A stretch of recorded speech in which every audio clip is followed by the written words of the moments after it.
Buenas noches a todos los presentes y los que nos acompañan a través de las redes sociales. Que Dios les bendiga.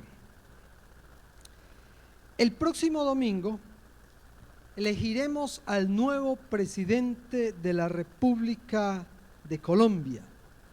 Así que hablemos de política. Voy a darles un discurso político.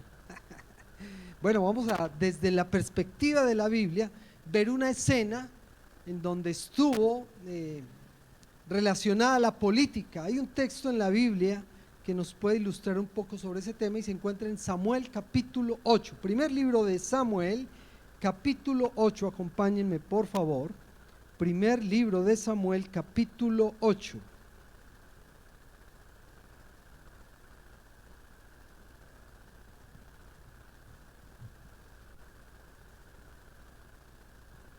Primer libro de Samuel, capítulo 8, dice: Cuando Samuel entró en años, puso a sus hijos como gobernantes de Israel, con sede en Berseba. El hijo mayor se llamaba Joel y el segundo Abías. Pero ninguno de los dos siguió el ejemplo de su padre, sino que ambos se dejaron guiar por la avaricia, aceptando sobornos y pervirtiendo la justicia. Por eso se reunieron los ancianos de Israel y fueron a Ramá para hablar con Samuel. Le dijeron: tú has envejecido ya y tus hijos no siguen tu ejemplo. Mejor danos un rey que nos gobierne, como lo tienen todas las naciones. Cuando le dijeron que querían tener un rey, Samuel se disgustó. Entonces se puso a orar al Señor. Pero el Señor le dijo: hazle caso al pueblo en todo lo que te digo.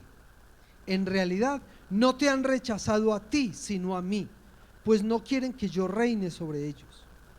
Te están tratando del mismo modo que me han tratado a mí desde el día que los saqué de Egipto hasta hoy. Me han abandonado para servir a otros dioses.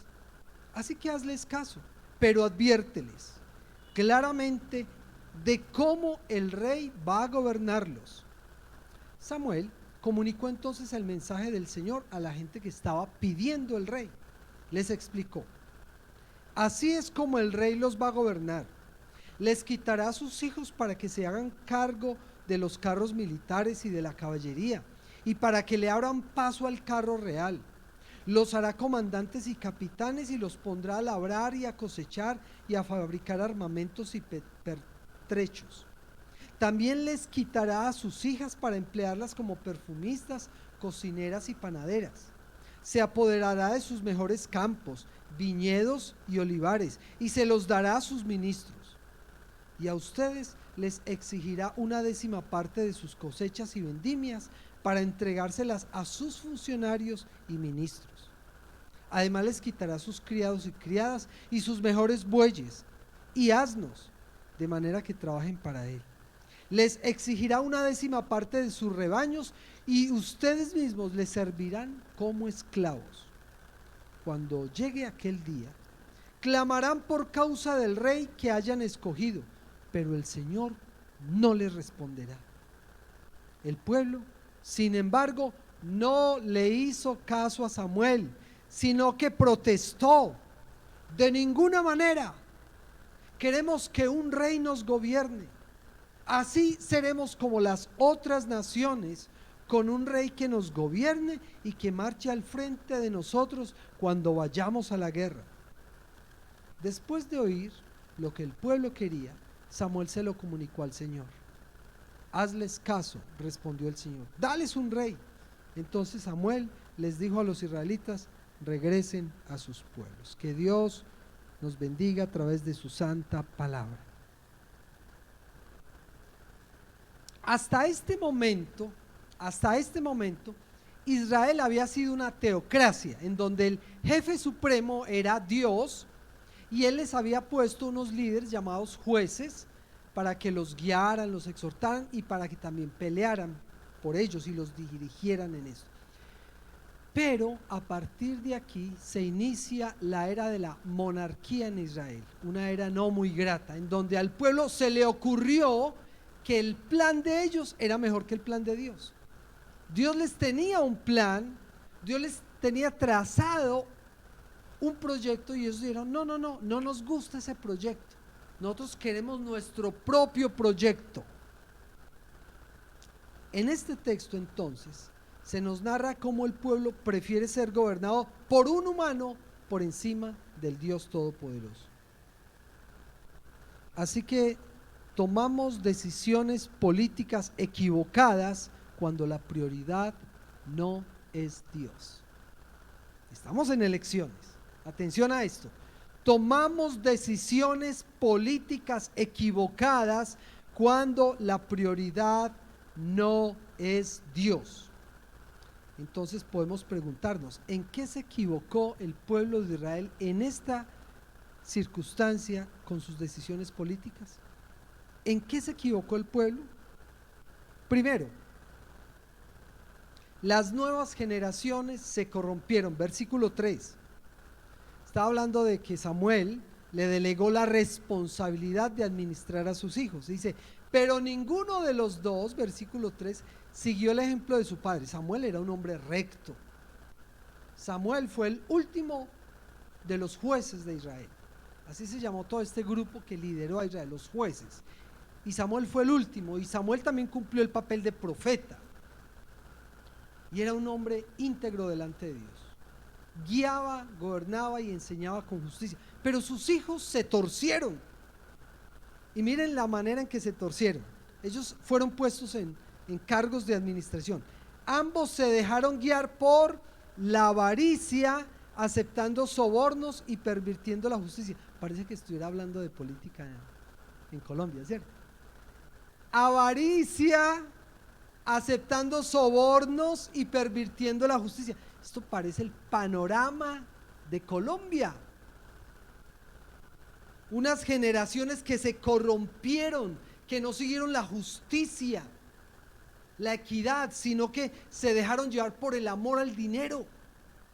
Muchos de nuestros queridísimos servidores públicos no están ahí por servirle a la sociedad, al pueblo, sino por avaricia. ¿Cuánto me puedo ganar? ¿Cómo puedo enriquecerme al estar en los cargos de administración? Aceptando sobornos, dice el versículo. Esto no se puede hacer, pero si usted me da la paladita, lo hacemos. Tranquilo que todo es posible. Por debajito me pasa la paladita y ahí comemos todos. Y pervirtiendo la justicia. Samuel había dado ejemplo de ser un líder íntegro, pero las generaciones que llegaron se pervirtieron, se dejaron llevar por la avaricia, aceptaron sobornos y pervirtieron la justicia. Este asunto de la perversión, del pecado, de la injusticia, no es solo de aquellas personas que están en la administración. La Biblia dice que no hay ni uno justo, que todos se desviaron. La injusticia, la perversión es a todo nivel de la sociedad. El pueblo también es corrupto. Tenemos gobiernos corruptos, sí, pero el pueblo también es corrupto. Puede ser que sea una corrupción diferente, pero el pueblo también es corrupto. ¿Cómo tú y yo estamos manejándonos en medio de esa corrupción? Cuando la sociedad cada vez se corrompe más, cuando las nuevas generaciones cada vez se corrompen más, tú y yo, ¿cómo estamos actuando? ¿Somos rectos en todo? Es que la corrupción no solo es en las altas esferas, en todas las áreas de la sociedad. Cuando yo me paso un semáforo en rojo, estoy actuando como corrupto. O cuando el policía de tránsito me va a poner la multa y yo le paso un billetico por debajo, estoy siendo corrupto, corrupto. Cuando yo no soy honesto en mi trabajo, yo soy corrupto. Cuando en una institución educativa se hace trampa, se copia y se pega información de otro lado, cuando no se hacen las cosas tal cual me dijeron que debía hacerse, eso también es corrupción.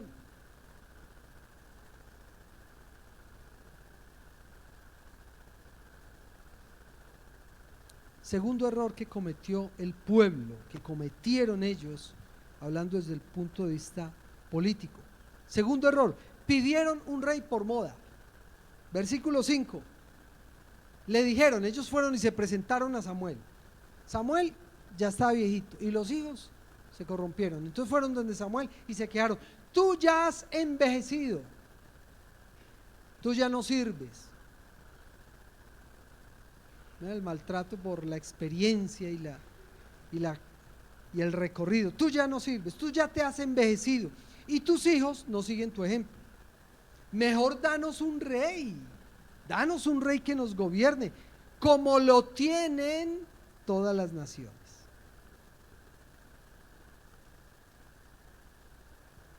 Samuel venía gobernando y guiando al pueblo de manera íntegra. Los hijos se tuercen, y esta es una evidencia de cómo estaba el pueblo. No era una evidencia solamente de un problema en la familia de Samuel, no, era un asunto de la sociedad. Israel era corrupto, y en vez de buscar a Dios, de acercarse a Dios, en vez de decir: Señor, ayúdanos tú, como vamos mal, los que ahora se asoman como gobernantes están siendo corrompidos y la corrupción cabalga por el pueblo, ayúdanos tú. No, queremos un rey que nos gobierne. No buscaron un juez como lo era Samuel, un líder de parte de Dios. No buscaron un profeta que les llamara la atención. Buscaron un rey, porque todas las naciones tienen reyes.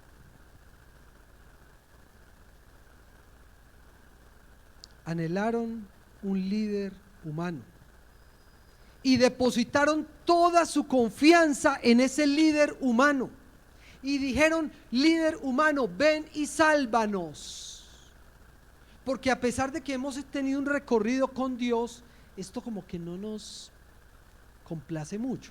Queremos un líder humano, así que toma tú las riendas y salva este país, salva esta nación, salva tú esta sociedad.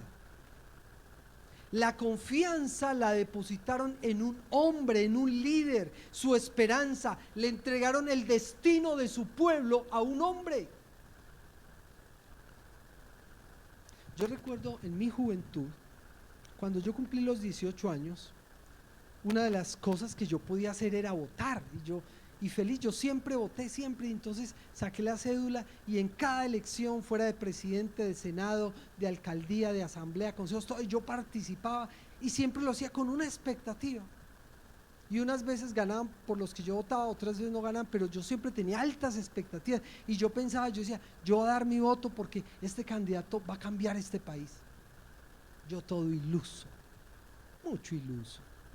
Pues estaba joven, ¿cierto? 18 añitos, y empecé, y en cada elección venía una frustración, o porque no quedaba mi candidato, o porque si quedaba el que a mí me gustaba, la cosa iba cada vez peor, y empecé a desencantarme de toda esta clase política, porque en cada elección yo tenía la expectativa: esta persona va a cambiar el país, ahora el país va a ser mejor, justicia y equidad para todos, y cada uno era peor, y caiga el país, y cada vez peor, y cada vez más injusticia, y cada vez más corrupción.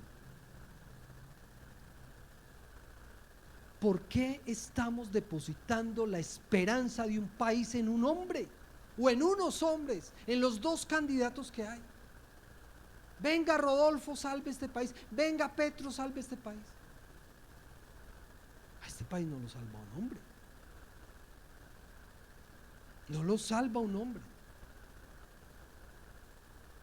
Estamos depositando toda la expectativa sobre un ser humano, y cuando uno confía mucho en el ser humano, está desconfiando de Dios.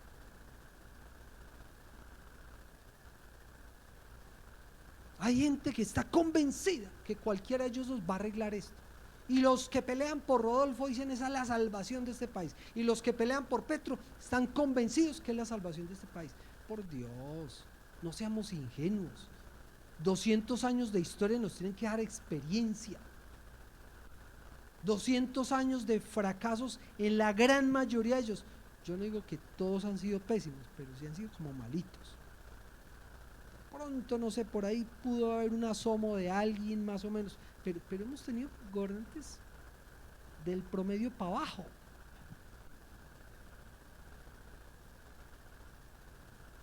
Cuando nosotros depositamos nuestra confianza en los hombres, estamos desconfiando de Dios.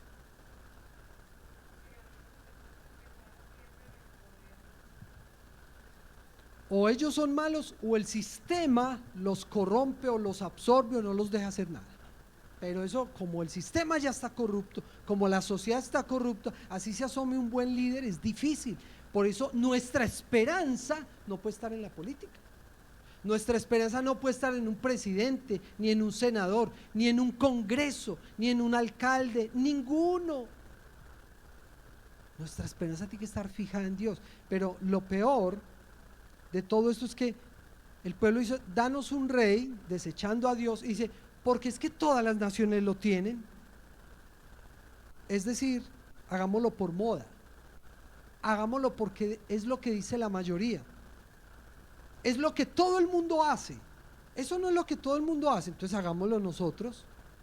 Miren la medida que ellos dieron para la decisión. Como todo el mundo lo hace, nosotros queremos hacerlo. Lo que digan las mayorías, para donde se mueva el mundo, para donde vaya la masa. ¿Para dónde va Vicente? Para donde va la gente. Ay, queremos, Señor, hacerlo como todo el mundo lo hace. Hay una expresión en latín que dice vox populi, vox Dei. Significa la voz del pueblo y la voz de Dios. Eso aplica en política, pero eso no es bíblico. Qué pena, pero eso no es bíblico. La voz del pueblo no es la voz de Dios. El pueblo se ha equivocado muchas veces. Es más, casi siempre cuando Dios habla va en contra de las mayorías. Y las mayorías se oponen y Dios dice: esto es así. Entonces vox populi no es vox Dei. La voz del pueblo no es la voz de Dios. Lo que Dios dice está escrito, y así no le guste a la mayoría, es palabra de Dios. Pero pues a veces nos movemos por hacia dónde van las mayorías y nos acogemos y nos dejamos llevar y nos dejamos envolver. Mucho cuidado con dejarnos llevar en nuestras decisiones o convicciones por las masas, por las mayorías o por seguir la sociedad o las modas.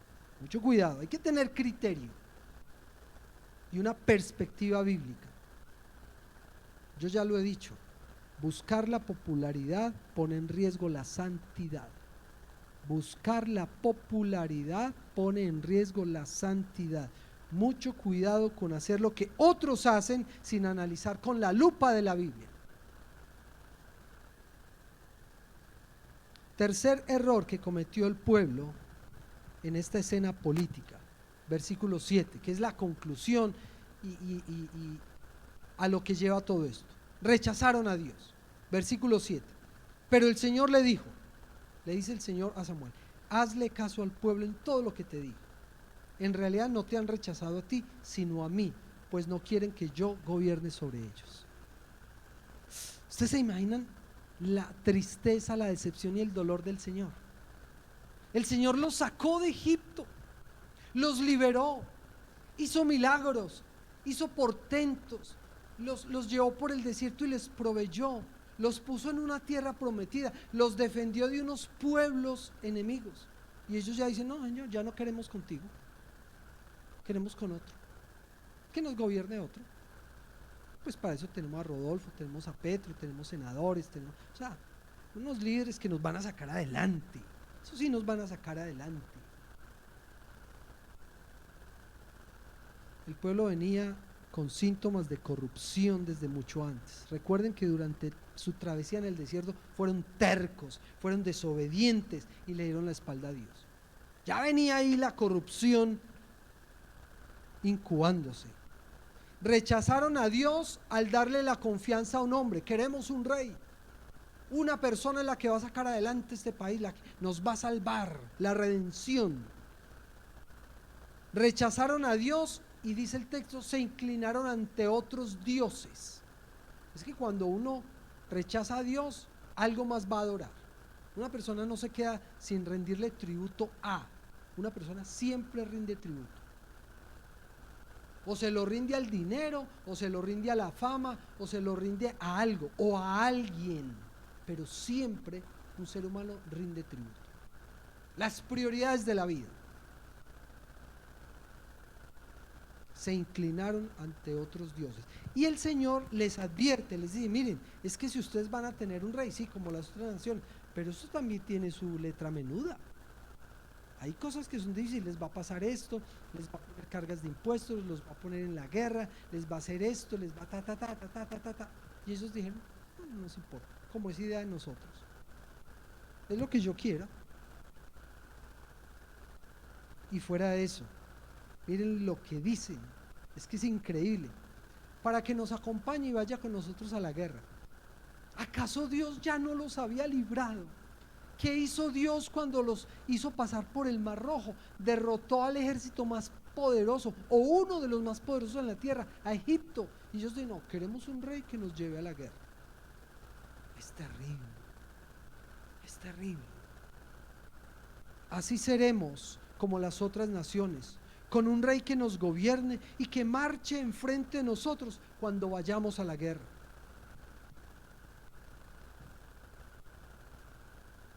Mucho cuidado con depositar la confianza en los hombres. Claro, la Biblia nos llama a respetar a nuestras autoridades, a orar por ellos, a honrarlos, a obedecerles siempre y cuando no contradigan la palabra. Quede quien quede, lo respetaremos y oraremos por él. Pero nuestra confianza no está depositada en ese hombre, no lo está. Ninguno de ellos, de los dos candidatos actuales, puede salvar a Colombia. A Colombia la puede salvar Jesucristo, el verdadero rey, quien puede hacer un cambio, pero no ninguno de estos políticos. Y debemos votar, y debemos participar, y debemos hacernos sentir, pero la confianza nuestra, la confianza del pueblo cristiano no puede estar depositada en un líder. Y algunos, cuando se apasionan con el tema, cuando pelean en sus familias, pelean con los amigos, pelean con todo el mundo por asuntos políticos, yo pienso, así de harto están confiando en esos candidatos que llegan a ese punto. Están depositando, son tantas las expectativas que tienen con estos políticos que son capaces de pelearse con todo el mundo por ellos. Uy, estamos desviándonos. Yo argumento por el Señor, pero yo no le voy a pelear, ni le voy a argumentar, ni voy a formar un bolo por ninguno de los candidatos. No. Yo estoy de parte del Señor, de Jesucristo, y en ese sí confío. Y ese me salva a mí y puede salvar a Colombia, si se arrepiente. Que el Señor nos ayude a no cometer los mismos errores de Israel. Que Dios bendiga a nuestro país y que bendiga al próximo presidente para que nos vaya bien a todos. Es nuestro deseo y desde ahora nos comprometemos a orar por el presidente que quede, sea cual sea, nos guste o no, oraremos por él para que el Señor lo ayude, lo asista, que se arrepienta de sus pecados y que Dios pueda obrar a través de él. Pongámonos de pies y terminemos este tiempo dándole gracias al Señor.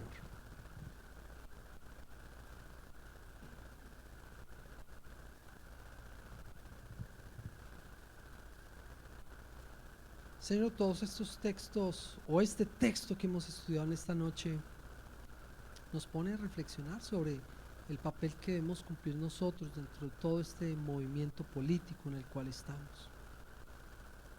Y queremos tenerlo todo en su correcta perspectiva. Queremos tenerlo, Señor, con las condiciones y las prioridades que deben tener. Participamos, votamos, ejercemos el derecho al voto, damos nuestra opinión, tenemos nuestros preferidos, puede ser sí, pero nuestra confianza debe estar puesta en ti. Todo en su debido orden, todo en su debido orden. Permite, Señor, que nosotros no tengamos expectativas más altas de las que debemos tener en los hombres, en los líderes humanos, porque entre otras cosas Todos los líderes son imperfectos y nadie va a poder cumplir expectativas totales y perfectas. Nadie puede hacerlo, porque somos seres humanos limitados. Pero si a eso le sumamos que muchos de ellos se han sumado a la corrupción, a la injusticia, peor aún, que nunca se nos olvide, nosotros somos ciudadanos del cielo, somos aquí extranjeros y peregrinos, estamos de paso y queremos contribuir con nuestro amado país, pero siempre puesta nuestra confianza en ti. Bendice nuestro país, protege, Señor, este domingo de toda violencia, o protege, Señor, este domingo de toda intención de destruir, de dañar, de acabar, que todo se pueda hacer dentro de una armonía, que podamos ser civilizados en medio de estas contiendas electorales y que tu justicia impere, Señor. Confiamos en ti, bendito Señor, y oramos para que bendigas al próximo y futuro presidente de Colombia, sea quien sea. En el nombre de Jesús, amén. Que Dios les bendiga a todos.